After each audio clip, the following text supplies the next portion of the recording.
wired. Simple, not an elaborate guitar solo to start the show, but I thought that was a really good one. I thought that might be the new one. Maybe we'll just do that. I like that. With just a wah-wah pedal, wah-wah-wah waiver wired. How about that? I like it. We might just workshop it over time and come up with something super tight and fun. What happened last week? As usual, the elite running back stayed relatively healthy. This has been the second year in a row that elite running backs have stayed healthy. In particular, Christian McCaffrey. In particular, Jonathan Taylor. So we have a player that had chronic calf problems, another player with chronic ankle problems, and yet they're not missing any time. It's fantastic. It's great. Look at the injuries from week 9. Jaden Daniels, pour one out. That looked bad. Elbow. I broke my elbow, so I hate that. Tucker Kraft, torn ACL. You hate that.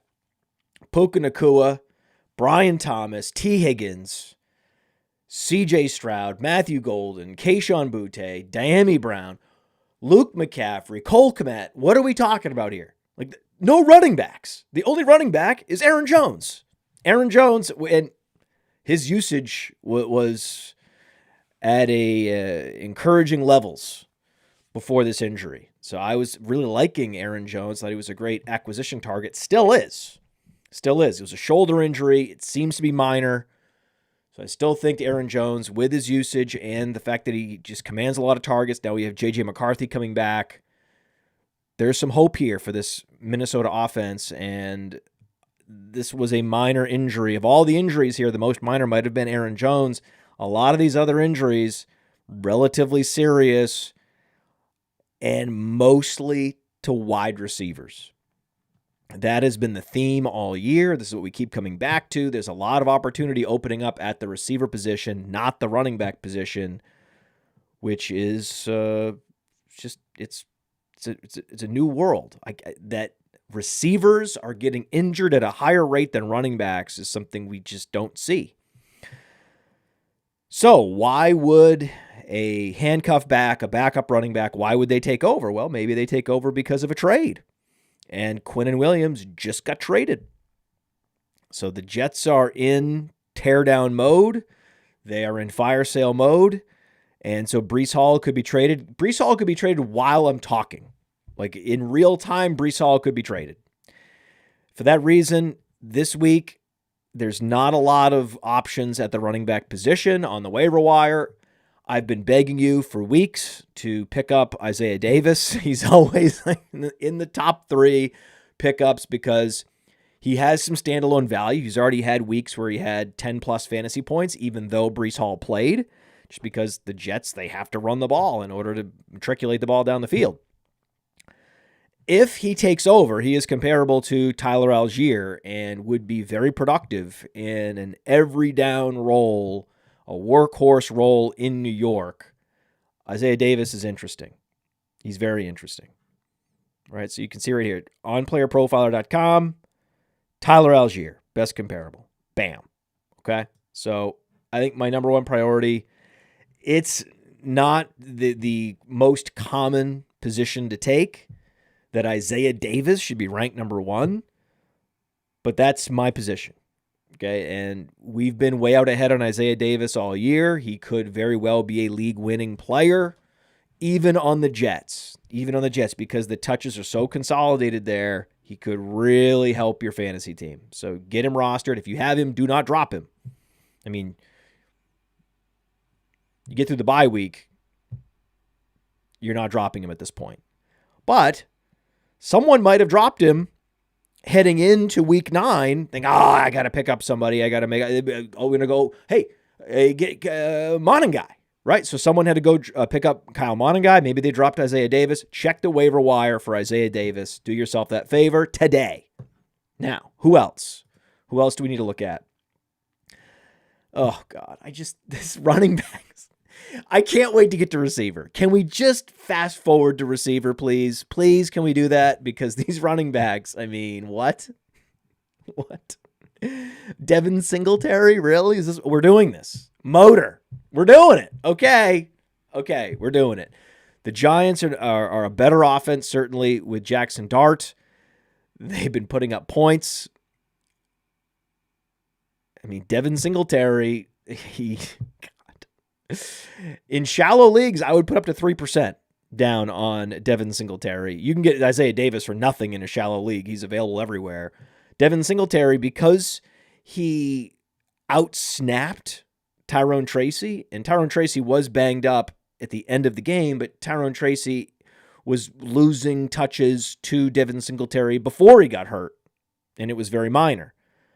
Regardless, we saw the shift happening prior, 56% snap share, and 8-5, Devin Singletary earned more rush attempts last week than Tyrone Tracy. I don't get it, but it's what it is. And in a deep league, you got to go to like 15% of your FAAB budget to get him because everybody saw the shift in the touch distribution, and there's not a lot out there. So that's why, hey, I get that you might want to win Devin Singletary, but in a week like this where there's not a lot of options out there, he's going to get bid up in deep leagues, and you're probably best just deprioritizing Singletary and making sure you lock in Isaiah Davis or someone like Blake Corum. Like, my third priority here is Blake Corum. Blake Corum continues to throttle Kyren Williams' workload. Kyron's getting plenty of carries, especially when they're blowing out the Saints. He's going to put up a ton of yards with like 20-plus carries, score a touchdown. That's what he does. But he does the bare minimum in that the bare minimum for a player who doesn't catch a lot of passes. We're talking about 1 or 2 passes. I can't believe this guy was a target magnet in college at Notre Dame, and Kyren Williams has not been a target earner in the NFL. I think Blake Corum would earn more targets in that role than Kyren Williams would. I think Blake Corum is a better player. It's just that Kyren Williams is the veteran, and he's who they're going with, and he got the sort of lukewarm contract. Like, it's a very lukewarm contract. You like to think of a big contract being hot off the presses, and you get that contract and it's got the millions of dollars. It's like, oh my God, this is amazing. Whereas the Kyren Williams contract, you're like, what? That's it? But he's not special. Okay. Blake Corum actually has a little bit more specialness than Kyren Williams. Just needs to be given the job. And for now, Kyren Williams has become one of the most durable running backs in the NFL, but Blake Corum chipping away.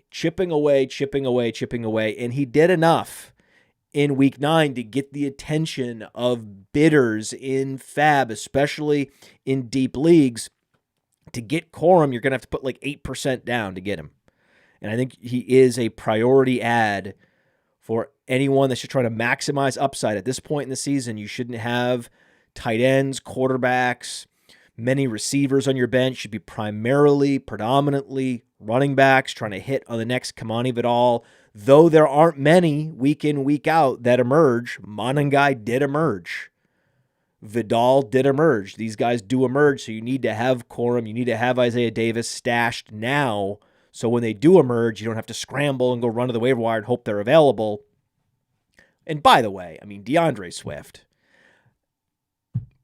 We were saying how durable and how tough this guy was and how he's turned the corner in his career. He's taking it seriously. And then he just decides, I'm not playing. I get it. Like, he's been dealing with this groin injury, but heading into this game, this was why you drafted DeAndre Swift, or should I say DeAndre Soft, right? So we drafted DeAndre Soft for this game, week 9, and then he doesn't play. And Kyle Monangai does the bare minimum, right? He does a full Kyren Williams where he gets all the carries, puts up close to 200 yards rushing, and like no catches. Very uninvolved in the passing game. So had like a best case Kyren Williams outcome. If that were DeAndre Swift, he would have like 30 plus fantasy points. But DeAndre Swift wasn't out there because it's DeAndre Swift. Fool me once, Can't fool me again. Wait. Anyway, not going to get fooled about DeAndre Swift anymore until I am. Another player who I think, because of the bye week, again, Isaiah Davis and this player, and this is a player I don't like either. I don't like Devin Singletary. I clearly don't like Kyron Williams. I don't much like Kyle Monangai. I mean, you could chase the fantasy points and you can talk about how many yards they put up and some big blowout, some big shootout, 57-54. Okay. But last time I checked, not a lot of speed and explosiveness and not any kind of pass catching dynamism. And those aren't players that I tend to aggressively pursue. Just like Tank Bigsby, I don't aggressively pursue players like Tank Bigsby, but this is an opportunity. If he is available, Saquon Barkley downplayed this groin injury, just like DeAndre Swift downplayed the groin injury. He's going to play through it, just like DeAndre Swift tried to play through it. And who misses a lot of games with lower body injuries besides DeAndre Swift? Saquon Barkley. And Tank Bigsby put up over 100 yards just 2 weeks ago. Less than that. Right? So, I know he's one-dimensional. And, again, you could put Tank Bigsby and Monangai and Devin Singletary and these between the tackles grinders are just going to get what's blocked, maybe break some tackles, break some arm tackles, run hard, sure, good for you, great work out there. I don't get excited about Tank Bigsby, but if there's value to be had on the waiver wire, if I can get a bargain in FAAB bidding, I'm going to do it. In a shallow league, 1% will get you Tank Bigsby because he got dropped with the bye week and no one's thinking about him. In a deep league even, you can get him for 2-3%. Tank Bigsby is a perfect ad right now. So I think what will happen is FAAB bidding's going to run. I'm not going to get Singletary. I'm not even going to get Corum. I'm not going to bid enough to get Corum either, is my suspicion. If all these players I'm talking about were available in my leagues, I would end up with Isaiah Davis and Tank Bigsby this week. It's the perfect opportunity to put in a low ball bid and get players coming out of a bye that everyone has forgotten about, and they haven't put up a lot of fantasy points this week, so they're not being sorted at the top of the list. You have to keyword search. You have to search out these players in order to add them to your roster, and a lot of times they just go forgotten about. But the contingent upside, should Saquon Barkley miss a game in the future for Tank Bigsby, is huge. It's Monangai plus. Isaiah Davis is just a better player overall. Like, I'm not saying Tyler Algier, Isaiah Davis are Tank Bigsby, Monangai type players. They are not. Yeah, those guys are awesome between the tackles and they run hard, but they are also adequate in the passing game and they have big play ability as runners, which is really nice. That's a really nice thing that you get with Isaiah Davis. Not as much with Tank Bigsby, but Tank Bigsby's on the Eagles. Tank Bigsby's on the right offense. And we saw already what happens when Saquon Barkley misses time. They are going to just hand the ball to Tank Bigsby. I wish they would give it more to Will Shipley, but they are not going to do it. I know NFL coaches at this point. We've been doing this long enough. We know what they're going to do. They're going to go Tank Bigsby. Again, if this was 5 years ago, just 5 years ago, I would have been, Shipley's interesting. Maybe they'll come to Jesus and figure out Tank Bigsby's not offering them any kind of big play ability. No, that's not what's going to happen. They're just going to turn to Bigsby. This is why I even have Devin Singletary ranked number 2. A lot of people don't even have him ranked this high. And I'm like, listen, this offense is better than we thought. It's turned the corner with Jackson Dart. They're putting up points. And if he's going to be the primary back and they're putting up points in New York, you got to add him. Even if he's a slug. Even if he's a small slug. The worst. Devin Singletary is like just an absolute poster child for what we're not trying to do in fantasy football. But we're rational actors. We know how the NFL works. We know the sausage is made. Oh my God. Did I just say that? Oh, I got a cliche alert myself. What? Did I just say that? Oh, God. Cliche alert! Cliche alert! Cliche alert! Cliche alert! Cliche alert! Cliche alert!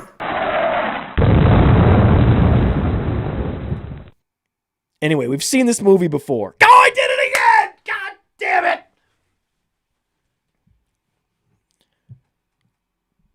They're going Devin. They're going with motor and they're going with tank.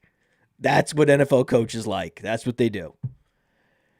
This also is why I'm not as bullish on Bashal Tutin as I could be. Bashal Tutin is exciting. Bashal Tutin has breakaway speed. And he looks like, on paper, he gives the appearance of the 1-for-1 handcuff, right?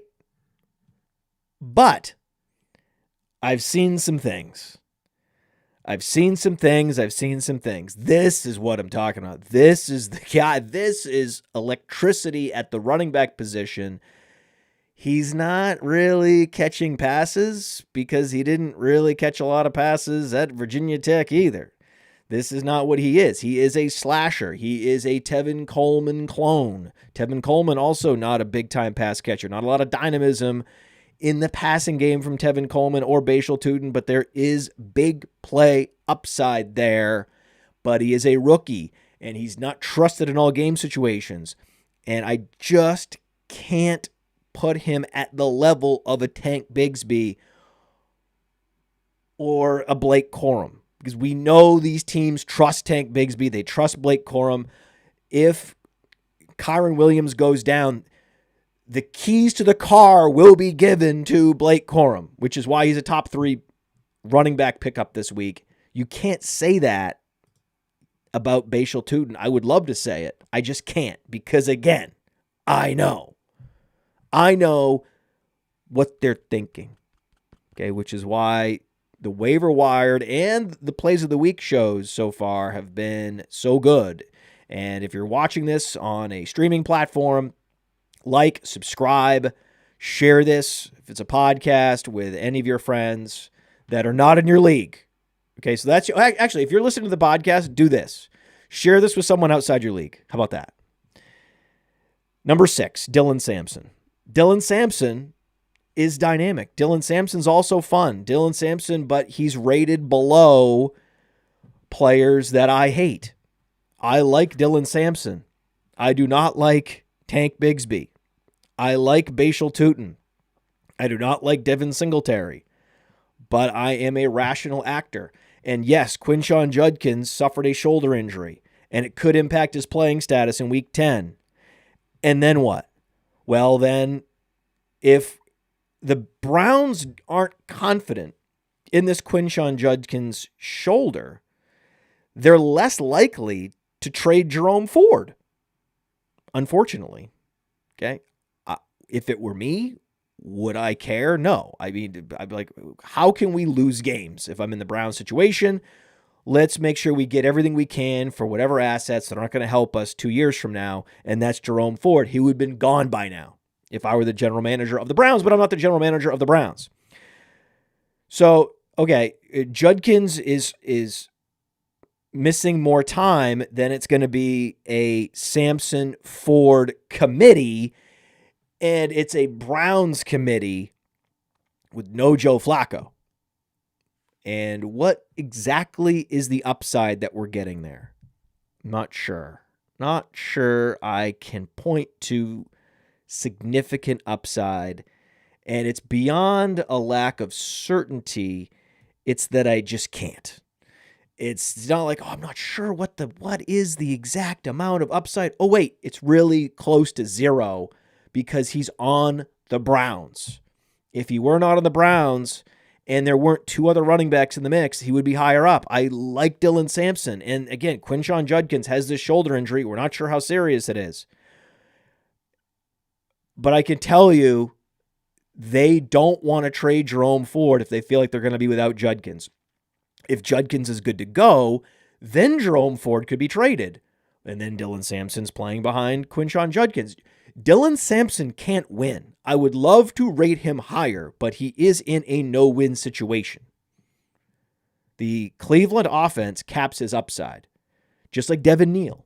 If Devin Neal was not on the Saints, it would be a different conversation. Devin Neal's fun, right? Who doesn't like Devin Neal? I mean, don't raise your hand. I mean, if you're raising your hand, don't put it down. Devin Neal's good. Devin Neal's a good player. Carolina gives up a lot of fantasy points to opposing running backs. This is an interesting game coming up for him. We'll see what happens. And when I say we'll see what happens, what I really am saying is we will see exactly how many touches Taysom Hill gets. Because this is just tough, man. It's just, oh, God. Running back is not fun to talk about because all these players have all these problems. It's not like I can run out and be like, hey, listen, this guy is really fun and I like him. Really, it's Isaiah Davis. Everyone besides Isaiah Davis, I'm like, well, Isaiah Davis I can be fully on board with. You need to be stashing him. Everyone else, it's like, yeah, this is cool. This is interesting. But Devin Neal technically earned 50% of the carries that Alvin Kamara earned last week, which is usually really good. Right? That's great news. Right? If Alvin Kamara had 12 carries and Devin Neal had 6, we'd be like, oh, wow, this is cool. Look, he's really starting to cannibalize touches from Mr. Kamara over there. This is interesting.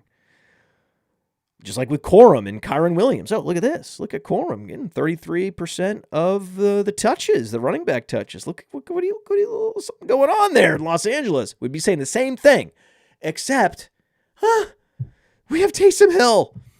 There is a Taysom Hill problem. Now, okay, Taysom Hill's the leading rusher. What? I knew this would happen. This is why we slowed down on the enthusiasm of Devin Neal. We were never all out in front on Devin Neal, even when Alvin Kamara is banged up, and he continues to be banged. He's not 100%, but I just can't. I can't. There is a Taysom Hill problem, and Devin Neal is a rookie. It's not going to be until like week 15 where the team is really out of it. And there is some license in the locker room to start previewing 2026, 2027. And you can see the team saying, okay, go ahead, right? The offensive linemen, they're like, all right, coach, bring all the young people out. We got Shuck out there. We're doing all young guys. Devin Neal, make him the primary back. Go ahead. I can see that in the last couple of games of the season, but between now and then, you have this limited Kamara. You have Taysom Hill mixing in all over the place. And Devin Neal on one of the worst offenses in the league. What exactly are we getting for our FAAB bids? What are we getting for the roster spot? It's a valuable roster spot. I need to see some real upside if I'm going to dedicate a roster spot to a player. So Devin Neal, he's not even in the top 6. Like a guy like Terrell Jennings is interesting. Terrell Jennings, I mean, have we learned our lesson yet with Patriots fringe players? At any time, they can be thrust into big roles. I mean, I know that Belichick is no longer the coach of New England. Thank God. But this is the Patriots ethos. They will just let the player who works the hardest get the starting reps. Jennings earning touches in practice, in the film room. I don't know, but he's clearly being thrust into a role that was bigger than expected. Henderson is safe. Okay, Henderson's like a top 50 pick. He's an incredible talent. Everybody sees it. They're going to keep giving the ball to Henderson because they want to win games. But Ramondre Stevenson is vulnerable. His durability is now being questioned. His ball security has been questioned for a long time. He could be usurped in the next couple weeks by Jennings. Jennings is an interesting stash in deep leagues. I'd put like 2%. I try to make sure I get him. I'm not just trying to wait for waivers to run. I'm going to put a couple percent FAAB money down on Jennings because he's actually interesting. Certainly, Devin Neal is a better prospect. Devin Neal has more league-winning ability in the fantasy playoffs. There's a story that you can tell yourself where Devin Neal becomes the starter and Devin Neal makes an impact in the fantasy playoffs. Harder to tell that story about Terrell Jennings, but you're not going to have to pay as much. And there is a path there in New England for Terrell Jennings. He's interesting. Demercado is back. Anytime we mention the word Demercado on the Waiver Wired show, you know it's not a good week for running backs. Some weeks it's a solid week. Some weeks, oh, a lot of options. Oh, this is fun. Oh, we got it. Okay. If we're already at Demercado, it's a bad week. It's not a good week. And Trey Benson's due to return, but it could be delayed. We'll see. But he is eligible to return. Will he or won't he? Demercado is the 2-minute drill back. Arizona is often playing from behind. He outproduced Bam Knight last week. They're now going on the road to face Seattle in week 10. They're 6.5-point dogs. Feels like one of those garbage time games where Demercado can break a 30-yard screenplay, maybe score. Desperation, streaming option, maybe. Jarrett Patterson. Patterson was more efficient than Kamani Vidal. And Hampton is not going to return for a number of weeks. So this is a short-term handcuff with some upside, but the upside is capped by the fact that the Chargers' offensive line has been completely decimated. Now Joe Alt is going to miss a number of weeks if he doesn't hit the IR. And basically with Slater and Alt done, right? Or at least totally compromised for the rest of the season, the Chargers running game is never going to get going. And they're losing more than just their top tackles. I mean, this has been a complete bloodbath for the offensive line in Los Angeles. And it hurts the running game. You saw what happened with Vidal. Got totally bottled up. So the upside for Jarrett Patterson, who's not a strong pass catcher, right? He's not super active as a route runner, and he's not fast, and he's not big. He really is like a Devin Singletary. So he's a Devin Singletary behind a Kamani Vidal, who's better than Tyrone Tracy on a team with an even worse offensive line than the Giants have at this point, at least for run blocking purposes. So what exactly is the upside of Jarrett Patterson? I don't even know. But he is a guy people are talking about, and in the deepest of leagues, he is worth a stash, I guess. If Vidal gets hurt in week 10, then you would be starting Patterson in week 11. And because of that, this is a higher scoring offense, Patterson has some reasonable case to be stashed. Oh, God.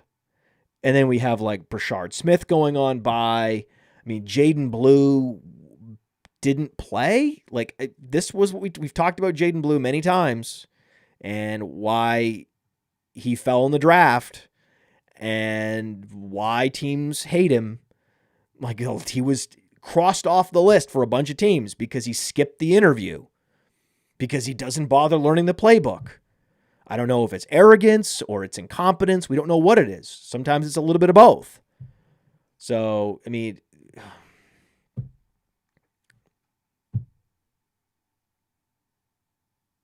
I'm stashing Brian Robinson. That's what I'm doing, right? I want Tyler Algier. I want Brian Robinson. I want Isaiah Davis and Blake Corum. That's who I want stashed. One of those guys is going to become a starting back and be a major fantasy impact player. Will McCaffrey really play 17 games? I mean, maybe. I mean, it could happen. It would be fantastic to see it happen. I mean, everyone I'm looking at the live scores in the Flex 4 game on Fast Draft, the Rabbit game, but especially the Flex 4 game. We talked about this. We talked about this exact tactic.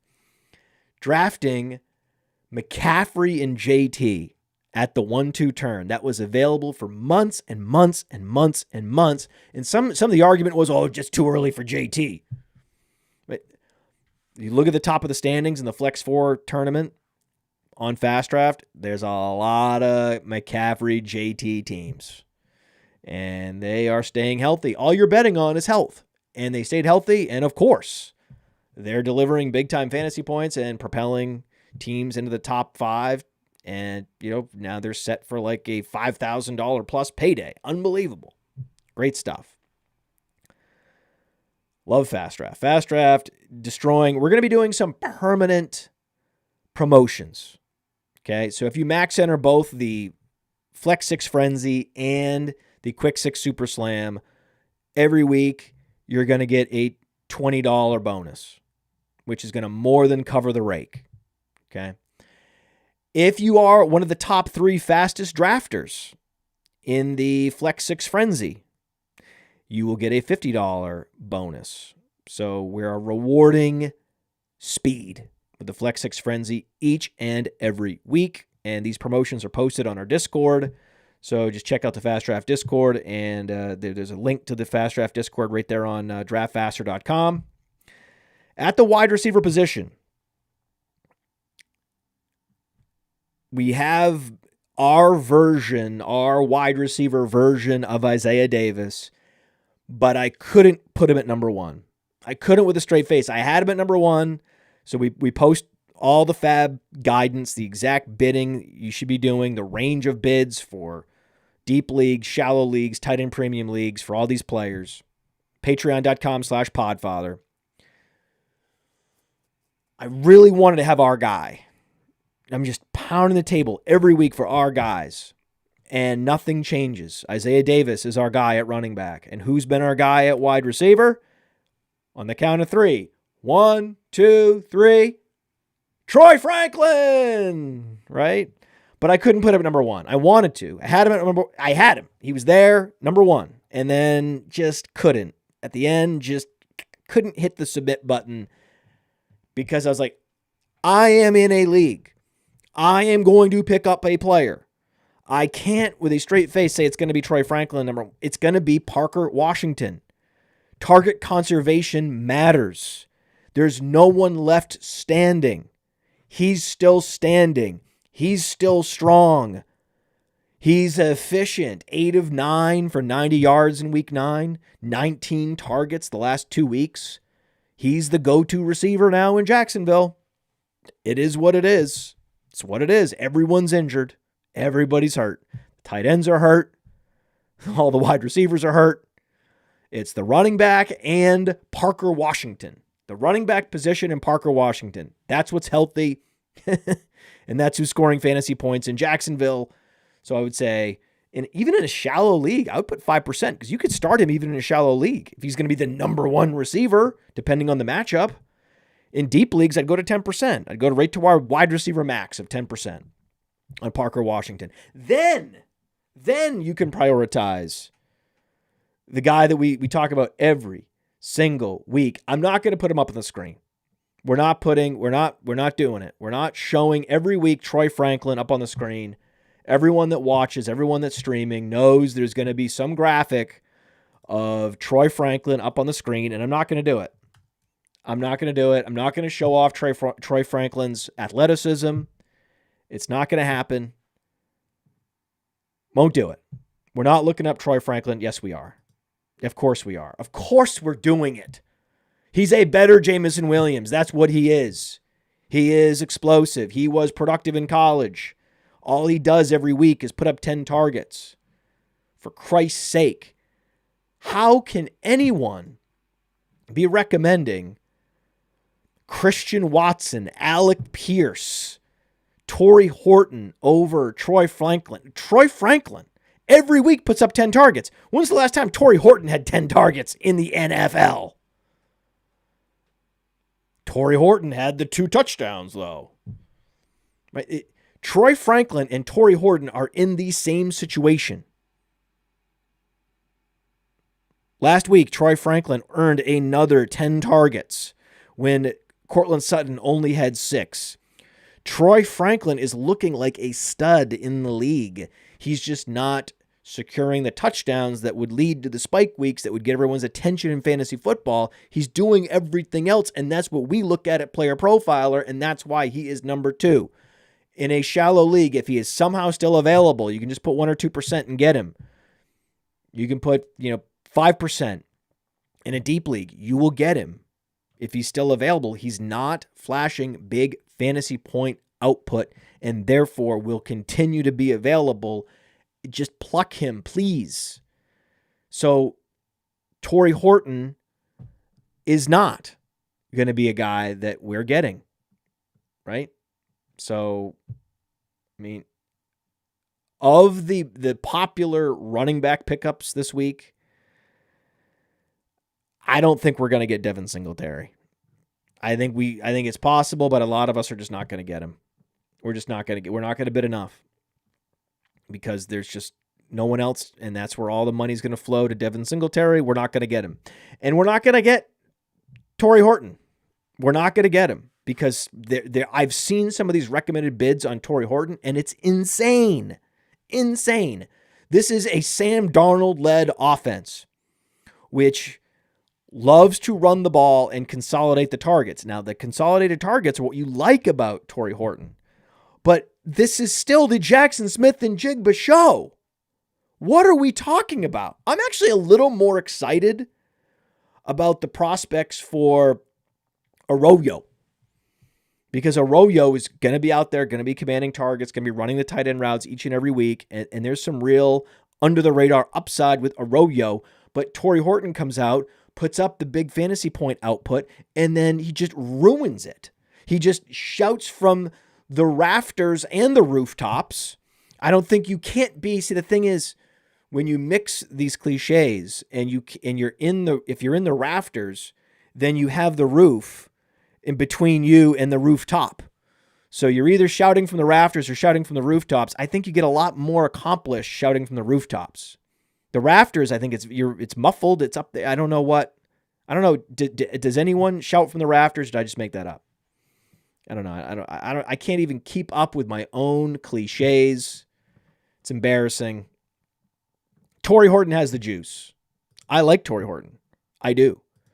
I wish that this Cooper Kupp injury had happened and Torrey Horton had put up no fantasy points, and I would be recommending him, would be talking about him. This guy runs a 4.4. He can put up spike weeks like Robbie Anderson.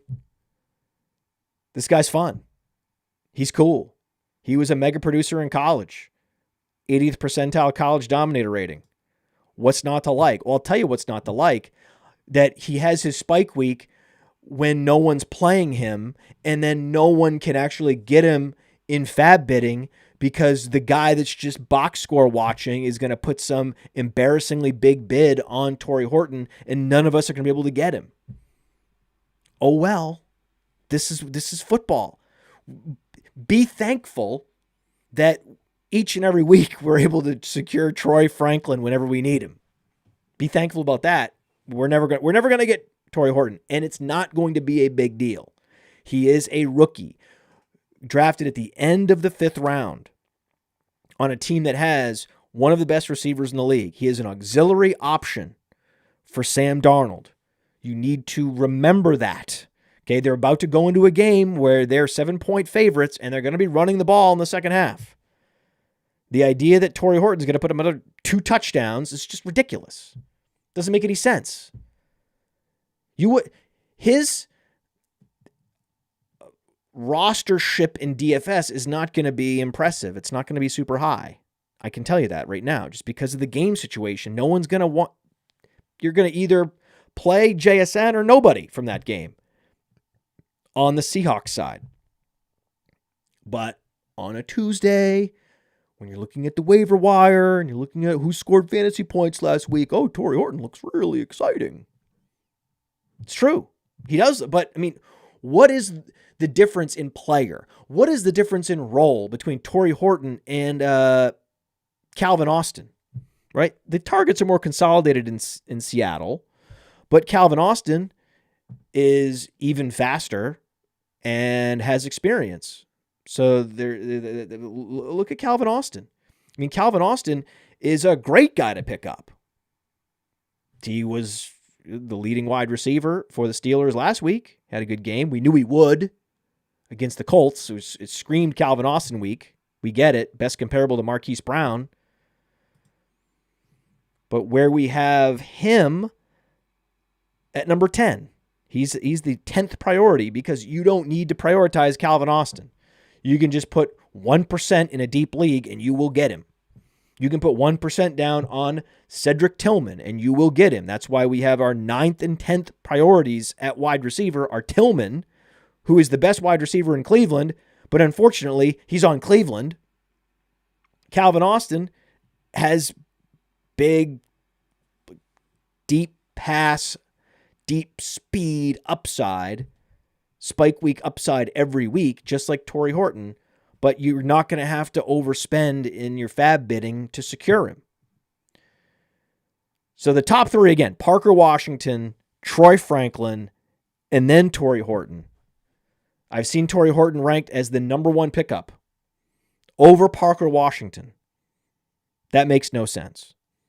And I think it's equally silly to put him ahead of Troy Franklin. Then you have the clones, the Clone Wars. Christian Watson and Alec Pierce. These are clones. Can we just say they're exact clones?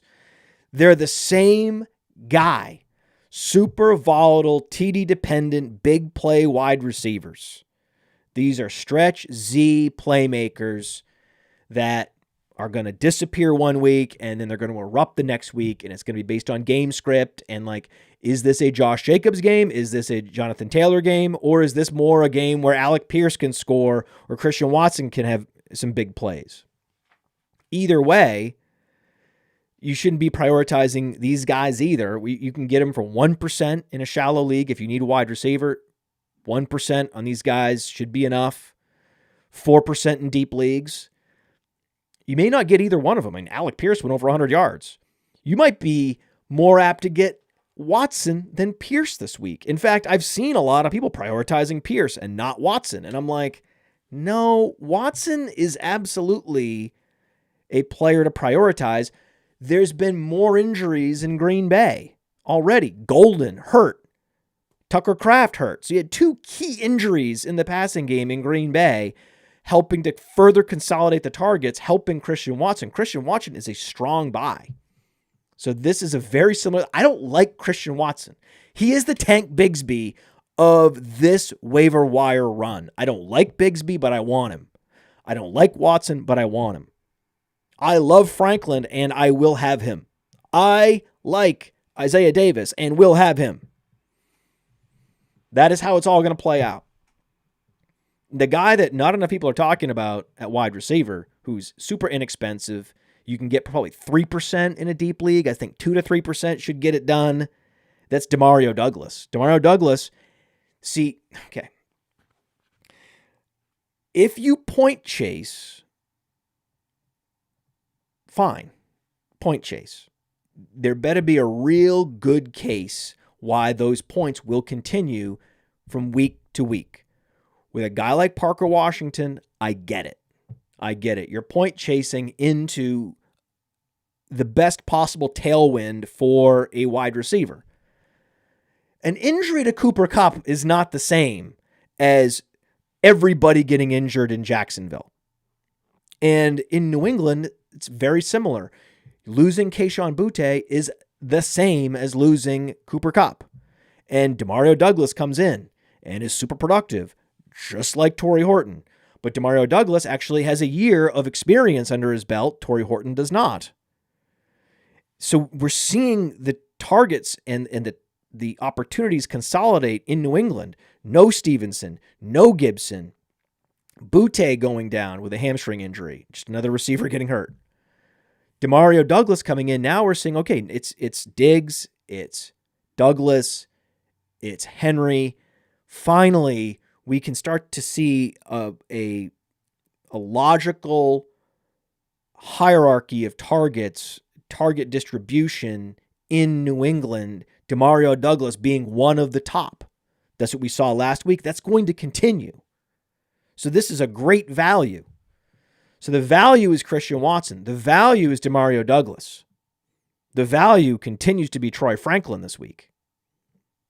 And don't forget about Tez Johnson. Tez Johnson, he's locked in, right? He's absolutely locked in to a role in 3 receiver sets. We know he's going to be out there in 3 receiver sets. We know, okay?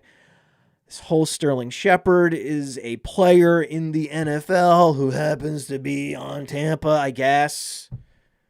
But Tez Johnson is actually super athletic with big playability. He's going to be out there in most passing situations. I like Tez Johnson as a desperation pickup, a streamer this week until these other receivers in Tampa get healthy. And so I would prioritize him and Demario Douglas over just the most basic zombie pickup.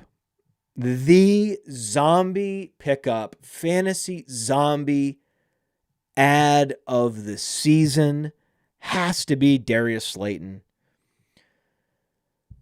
Oh, I mean, he led the Giants receivers in yards, I guess. He just did he did exactly what Darius Slayton does. There's just some players where I know exactly what they're going to do. Josh Palmer. There's just some players where I could tell you with a strangely accurate amount of certainty. It doesn't make sense. With a high degree of certainty, what they're going to produce. And it's Darius Slayton, 11 fantasy points. Isn't that perfect? He will get you the 11 fantasy points. Low ceiling Slayton. That's what he is. Low ceiling Slayton. Just puke. Puke, puke, puke, puke. But he's there. He is a guy that you can pick up and you know he is starting and he has to be discussed in a deep league, 1 or 2% if you need him. God, if you need Darius Slayton, though, I would rather take my chances with a Tillman or a Calvin Austin. I would. Let's talk about tight end. Tight end is actually fun. Tight end is cool, okay? Because we have Colston Loveland, who we've talked about. We had this whole big thing about Colston Loveland, why he's a better pickup than anybody else, given his upside. That, yes,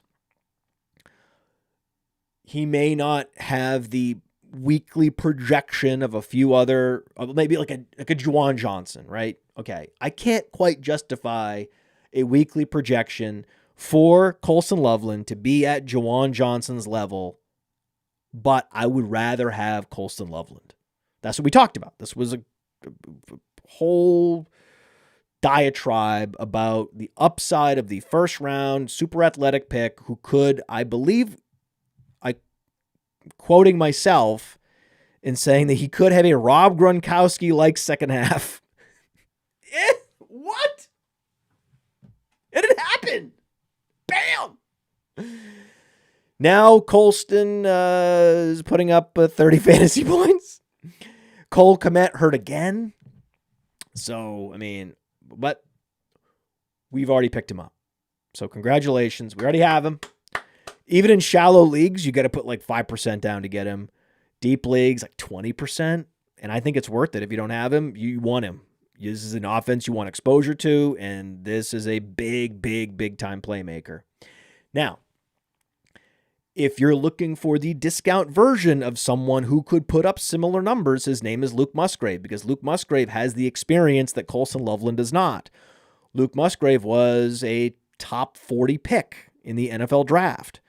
He has an incredible all-purpose two-way tight end frame and athletic profile. I love Luke Musgrave. As it turns out, Tucker Kraft's just really, really good. And that's not an indictment at all of Luke Musgrave. Look at Luke Musgrave. This guy wasn't productive in college because he dealt with a lot of injuries, which is why he's best comparable to Dawson Knox, also not productive in college. But Luke Musgrave is a beast.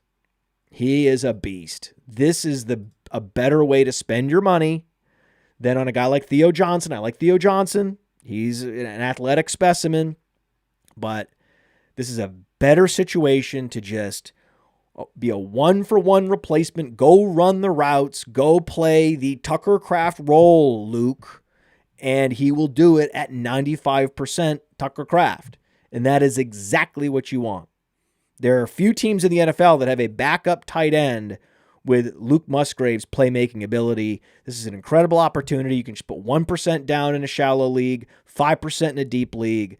I'd go to like 30, 25, 30% in the tight end premium league. I mean, there's some tight end premium leagues where he's available and you need to get him.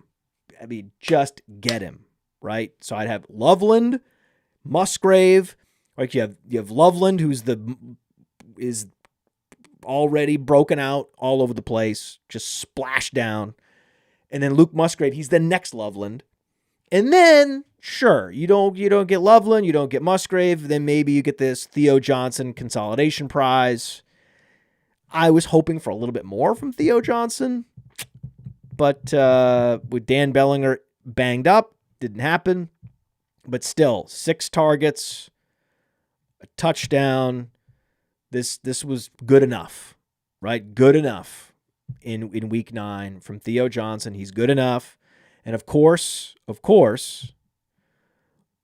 Elijah Arroyo.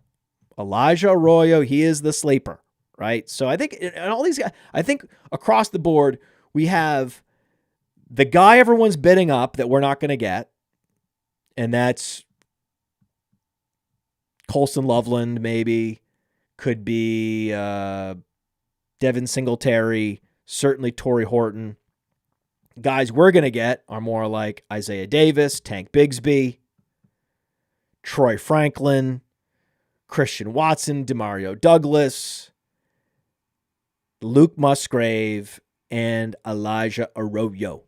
Those are the best values on the waiver wire in FAAB bidding this week. At quarterback, you're streaming Marcus Mariota. This is the right situation for Mariota to go out there and put up some fantasy points. Sadly, Davis Mills is someone that people might pick up in Superflex. There's a lot of weapons there. Their receivers are getting healthier in Houston. Davis Mills could put... Oh, why do I do this? I need to just, in the future...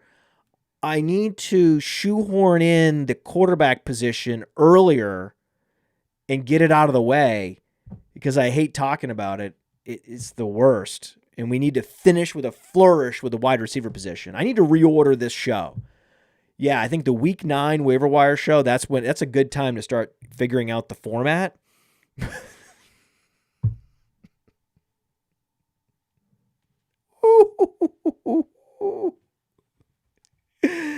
I'm bad at this. Hey, I want to take a moment to thank you for tuning in. It's important to me that all of our media be free. This is only possible because of you allowing a true independent sports media enterprise to thrive unlike any other in the business. So please subscribe to the All In Package to continue to make all of this possible, to ensure that all of our stats, information, data, content is available to you, especially you, the people that get the site and get the show.